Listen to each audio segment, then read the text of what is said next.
do, you know? Well, tell me about them. I think you'd be interested. Be interested? Of course I'd be interested. So would Liz. I don't have to tell you anything. What? Danny, this is my life. Can't you get that? You can look me in the eye and tell me that Rachel doesn't want to get Amanda back. Mac, that's not what we're discussing. Oh, yes, that's exactly what we are discussing, whether you understand that or not. Now, the court ruled that it was my job to look out for Amanda's interest, and I do not think it is in the interest of my daughter to spend time in a place where unmarried people cohabitate. Stacy, Mac Corey is the power in this town. If Brian tries to fight him, there won't be any contest. Brian will lose. Well, maybe I'd choose sides on the basis of who's right and not on the basis of who's going to win. You're still very young. I resent your talking to me as if I were still a child. 3 things? 3. And they all have to be settled today? If I'm ever going to get any work done again, they are. Well, sounds serious. What's the first?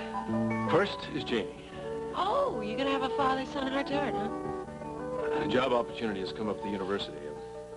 Assistant professorship in English Lit. I'm going to do a little parental arm twisting, see if I can't get him to consider it. That's a great idea. Well, if you think it'll help, I'm all for it. Well, I think what would help the most is if I convinced him we were both dead set against it. Right. Wouldn't it be great if he took that job? I'm going to be right on the campus. And teaching that seminar with Professor Wexford. He'll be in a classroom right down the hall from me. Well, I don't think they put English and physics in the same building. Well, how far apart can we be? Right. What's the second? Mac. You gonna call him? No, I'm going to go see him. Face to face. Maybe I can convince him that Amanda should come and see us. For a while. That would be just great if you would do that. And what's that for? Oh, for 1 and 2. What's 3? Something you have to do? Have to? Drop Louis St. George, Rachel. Today. There's something wrong with that man. And because you don't like him, I have to drop him? Rachel, dealing with him is dangerous. I have this feeling. You suppose my feeling and your feeling don't agree? Now, I have pleaded with Mac Corey time and time again to please delay the publishing of the story as a personal favor to me. But he absolutely refuses. Find a way. Well, that's easy for you to say, Mr. Taylor. You're not in my position. Believe me, I appreciate the delicacy of your position, Mr. Mayor. Look, there are pressures. And I have full confidence in your ability to withstand. You have no idea how reassuring it is to have your confidence. You're the mayor of Bay City. Can't you keep your police department in line? Keep them quiet about Ilsa and Jason. The people did not elect me to keep the police quiet. Now it's time for us to move on this. I disagree completely. If there ever were a time for caution, this is it.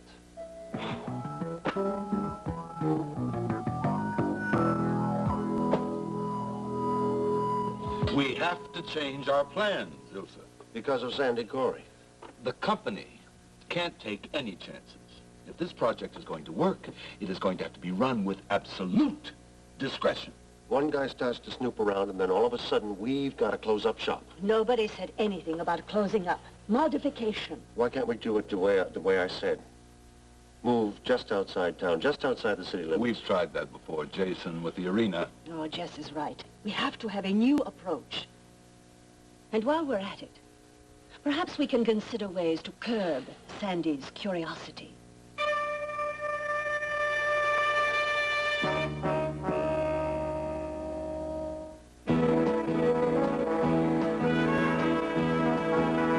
This part of Another World is brought to you by Spick and Span. Spick and Span, it helps your floor show its true colors.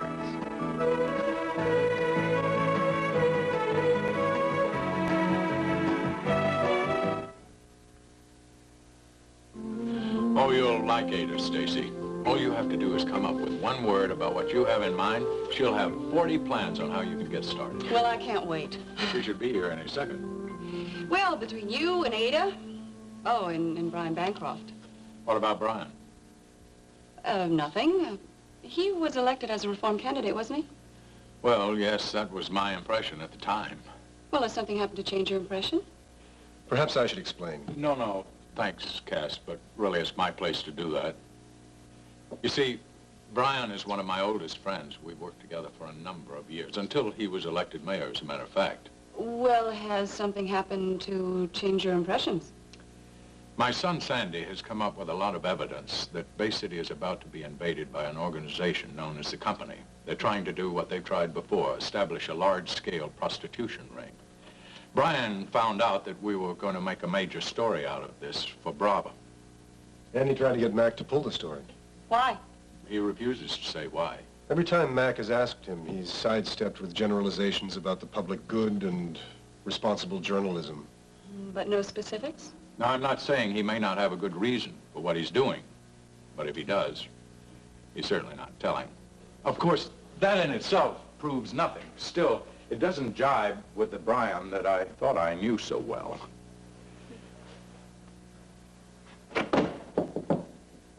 Oh, Mac, hi. Come in. They told me you'd be in here. Good to see you. You too. Ada, I'd like to introduce Stacy and her brother, Cass Winthrop. Hi. Ada Hobson. How do you do? Hello. Ada works with the police force. You're on the police force? No. I have a desk at the station house, but I'm not on the police payroll. Ada's what might be called a counselor. Yeah, well, see, when most people deal with the police, they get confused and scared. I don't know, maybe it's all those uniforms. Anyway, most of them don't know what's happening to them or why. So you are, Well, I try to explain it to them, see. I try to, make sure that they don't get lost in police procedure. Now, sometimes they're people who are under arrest, sometimes they're victims of crime, sometimes they're witnesses. Oh, I think that's an absolutely marvelous idea. And it's an idea that Ada came up with herself. Oh, well, I couldn't have done it without Mac. Tell her about your new ideas. Yeah, well, see, there's this program that's being tried out in New Jersey. They take a bunch of kids with juvenile records and they take them to a prison. And they put them in a room with some convicts who are doing hard time. And the convicts then tell the kids the truth about what they have to face if they don't straighten out. Sort of like a Scared Straight program? Oh, you know about it. It's exactly the kind of thing I'm interested in. Stacy came to Bay City to get involved in public action law. Well, listen, have you got some time later on? Anytime. Well, why don't you come to the station house this afternoon? I'll show you around, and I'll show you what I do, and maybe I can answer some questions for you. Well, I certainly have loads of those. At the moment, I'm still a little lost on my geography in Bay City. You know, who's who, where's what. Oh, say, Cass, remember that insert we put in Bravo? The ins and outs of Bay City. Maybe you could find a copy for your sister. Oh, it's a good idea, Mac. I think I will go with you, and I will see you later at the station. I'll bring it back in a minute. Okay, so long.